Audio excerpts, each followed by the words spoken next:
الحمدللہ رب العالمین الصلاة والسلام علی رسولہ الکریم اعوذ باللہ من الشیطان الرجیم بسم اللہ الرحمن الرحیم۔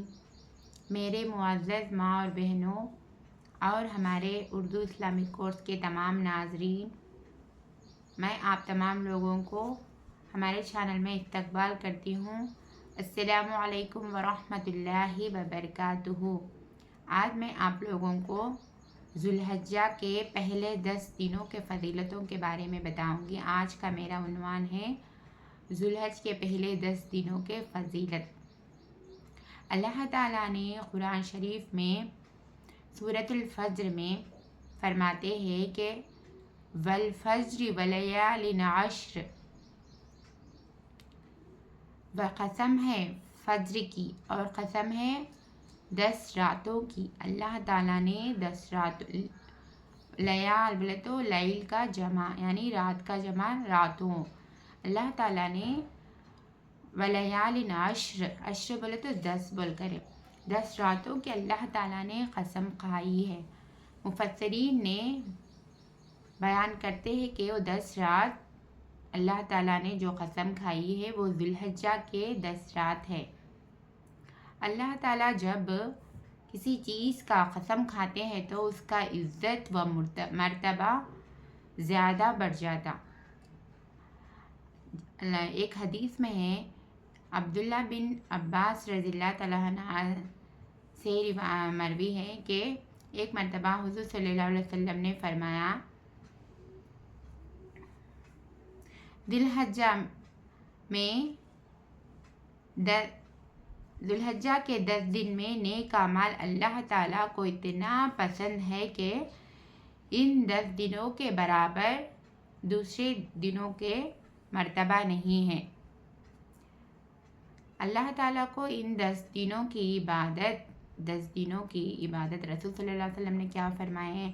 عبداللہ بن عباس رضی اللہ تعالیٰ عنہ سے، اس 10 دنوں کی عبادت اللہ تعالیٰ کو اتنا پسند ہے، ان 10 دنوں میں کیے گئے نیک اعمال اللہ تعالیٰ کو اتنا پسند ہے کہ باقی دنوں کے اعمال اس کے برابر کو نہیں پہنچ سکتی بول کر بولے اللہ کے رسول صلی اللہ علیہ وسلم نے۔ جب کوئی شخص نے فرمائے کہ جہاد بھی نہیں، بولے تو رسول صلی اللہ علیہ وسلم نے فرمایا کہ نہیں، جہاد بھی اس کے مرتبے کو نہیں پہنچ سکتی، لیکن وہ شخص جو جہاد کو گئے اور اپنا جان مال اور اپنے کو خود قربان کر لیے، انسان بھی قربان ہو گیا اور جان مال سب کچھ قربان ہو گیا، وہ شخص بہتر ہو سکتا، لیکن صرف جہاد کو گیا سو انسان بہتر نہیں ہو سکتا ان 10 دنوں کے مقابلے میں، لیکن وہ شخص بہتر ہے جو جہاد میں جا کر اپنا جان مال بھی قربان کیا سو شخص بول کر رسول اکرم صلی اللہ علیہ وسلم نے فرمائے۔ اور کیا ہے بولے تو ان 10 دنوں میں اپنے کو کیا کرنا ہے؟ اس 10 دنوں میں ایام تشریق یعنی 9 ذی الحجہ کے فجر سے لے کر اور 13 ذی الحجہ کے عصر تک اپنے کو تکبیر تشریق یعنی اللہ اکبر لا الہ الا اللہ واللہ اکبر وللہ الحمد، ان کو اس تکبیر تشریق کو ہر مرد اور ہر عورت پر پڑھنا واجب ہے۔ 9 ذی الحجہ کے فجر سے لے کر 13 ذی الحجہ کے عصر تک تکبیر تشریق پڑھنا واجب ہے۔ اس میں کیا ہے؟ اللہ کی بڑائی ہے۔ اللہ اکبر تو اللہ سب سے بڑے ہے، اللہ سب سے بڑا ہے۔ لا الہ الا اللہ تو اللہ کے سوا کوئی عبادت کے لائق نہیں ہے۔ واللہ اکبر، اللہ اکبر تو اور اللہ بڑا ہے۔ وللہ الحمد کا معنی کیا ہے؟ اللہ کے لیے ہی سب تمام تعریف اللہ کے لیے ہی بول کر یہ تکبیر تشریح ہے، اس کو پڑھنا واجب ہے 9 ذی الحجہ سے لے کر 13 ذی الحجہ کے عصر تک۔ اس میں اللہ کی پاکی بیان ہوتی ہے اور ہمیں اس میں کیا کیا کام کرنا چاہیے، نیک اعمال، اللہ اس میں بہت عبادتوں کا ثواب زیادہ ہے۔ صبح میں روزہ رکھنے سے رسول صلی اللہ علیہ وسلم 9 ذی الحجہ، پہلی ذی الحجہ سے لے کر 9 ذی الحجہ تک روزہ رکھتے تھے اور رات میں عبادت میں مشغول ہوتے تھے۔ حدیثوں میں ہے کہ ایک دن کا روزہ 1 سال کے برابر کا روزے کے برابر ہوتا ہے، اور رات کی عبادت بھی بہت زیادہ عبادتوں میں شمار ہوتے ہیں، جیسے جہاد کے مانند۔ جہاد سے بھی بڑھ کر اپنے کو ثواب ملتا ہے راتوں کی عبادت، دنوں کی بھی۔ تو کیا ہے، اپنے کو کیا کرنا چاہیے، ٹائم نکال کر عبادت کرنا چاہیے ان 10 دنوں میں۔ اور یہ ہے کہ کیا کیا کام کرنا چاہیے اپنوں کو، جیسے یہ حج کا بھی مہینہ ہے، اس میں اتنی فضیلت کیوں آئی بولے تو اس میں ارکان، جیسے اسلام کی تمام ارکان پورے ہو جاتے ہیں، جیسے نماز تو پڑھتے ہی ہے، ڈیلی نماز آتا، اور روزہ کا بھی ہے، جیسے عرفہ کا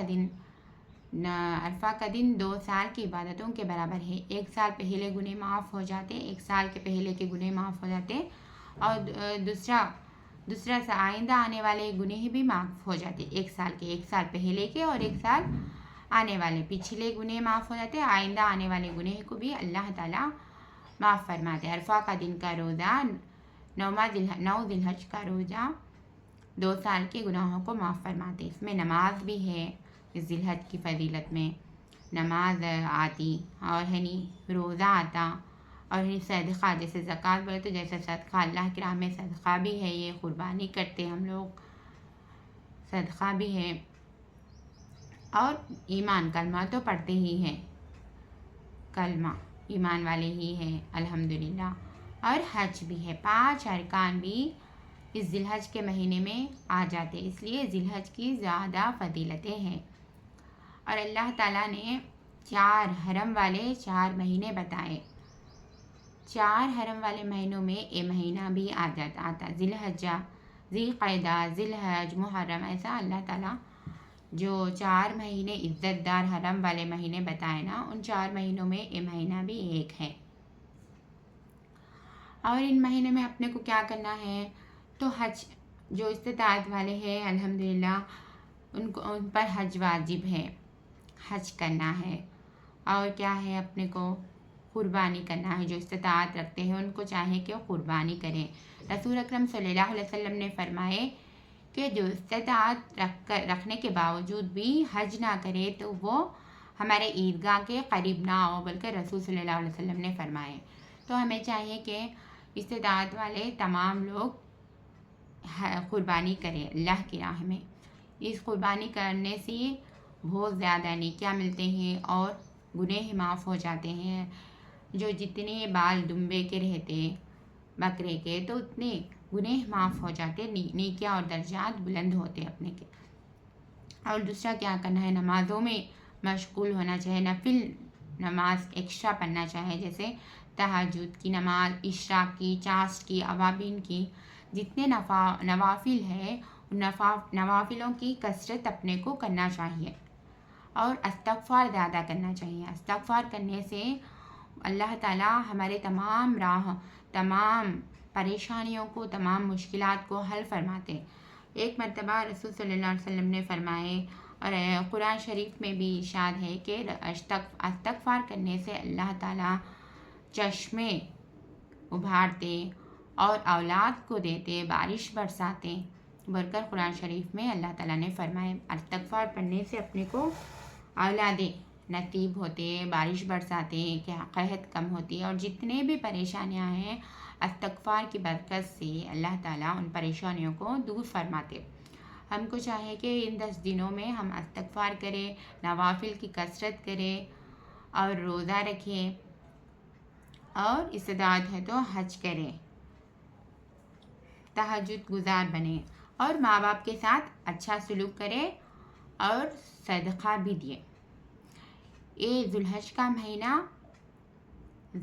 کا یہ مہینہ اپنے کو بلائے دور کرنے کا ہے، بلائے دور کرتا ہے، اور کیا ہے، اولاد نصیب فرمانے۔ اگر کس کو اولاد کی اولاد ہونا ہے تو اللہ سے اولاد مانگیں، بلائے دور کرنے کا ہے تو اللہ سے اللہ ہمارے بلائے دور فرمائے، بلکہ اللہ سے دعا کریں، اولاد کی تربیت کے لیے دعائیں کریں، اچھے اخلاق کے لیے دعائیں کریں۔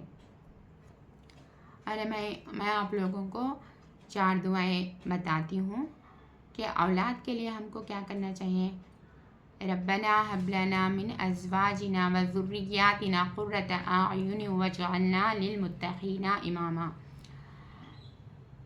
تو یہ دعا بہترین دعا ہے، ربنا هب لنا من ازواجنا وذریاتنا قرۃ اعین واجعلنا للمتقین اماما۔ ان دعا کو بھی ہم چلتے پھرتے پڑھنا چاہیے، جس سے اللہ تعالیٰ ہماری اہل ویال میں، ہماری زوجیت میں، ہمارے اولاد کو، کو، اپنے بیوی بچوں کو، کو ایک دوسروں کو آنکھوں کا ٹھنڈک بنا بول کر اس کا معنی آتا ہے۔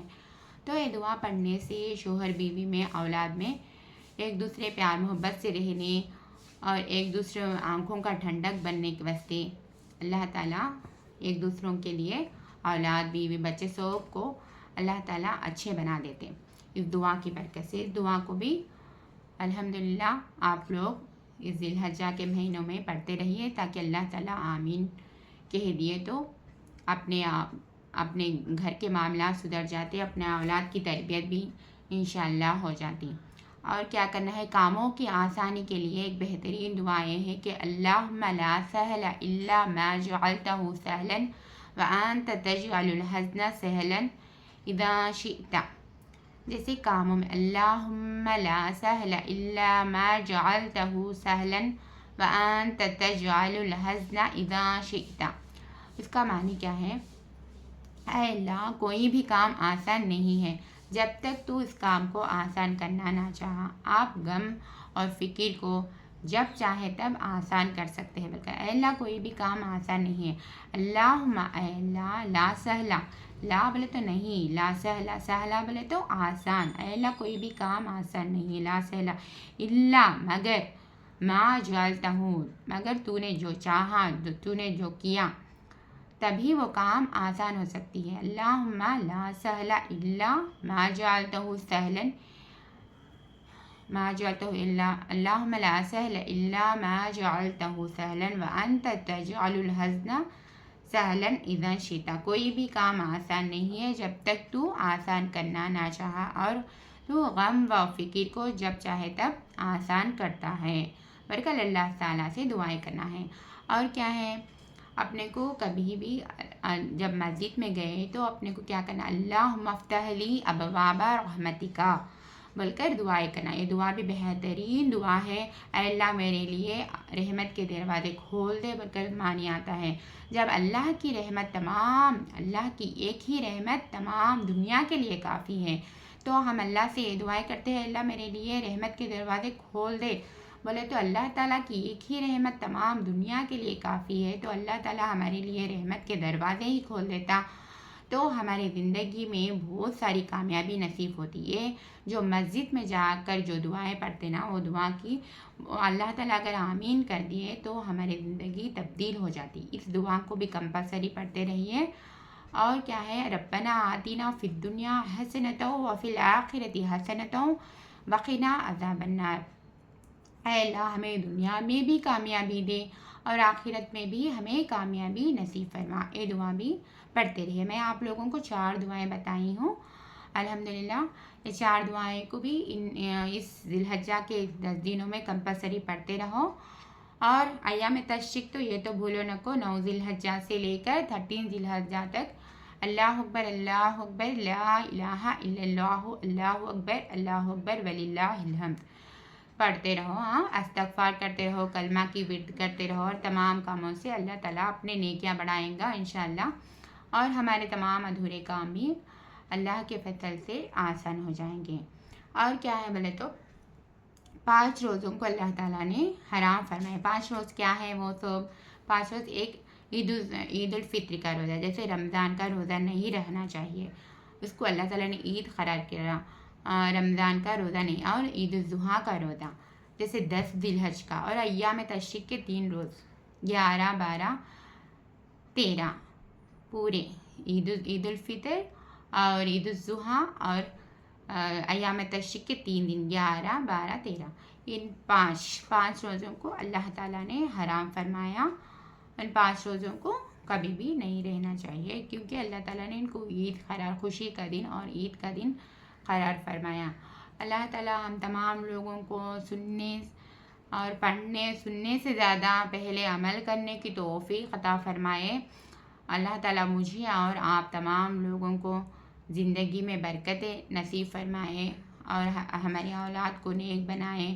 اور دنیا میں جتنے بھی مسلمان مظلوم ہیں اللہ تعالیٰ ہم تمام مسلمانوں کی مدد فرمائے، مظلوموں کی مدد فرمائے اور مسلمان کو دنیا میں کامیاب بنائے. اللہ تعالیٰ دنیا اور آخرت کی کامیابی نصیب فرمائے. آپ تمام لوگ دعائیں میں مجھے بھی یاد رکھیے. میں ہوں نسرین، مجھے بھی ضرور یاد رکھیے دعائیں میں. جب بھی دعا کریں ذی الحج کے مہینے میں اپنی سسٹر نسرین کو ضرور یاد رکھیے. ملتی ہوں میں دوسرے ایپیسوڈ میں. السلام علیکم ورحمۃ اللہ وبرکاتہ. اللہ حافظ.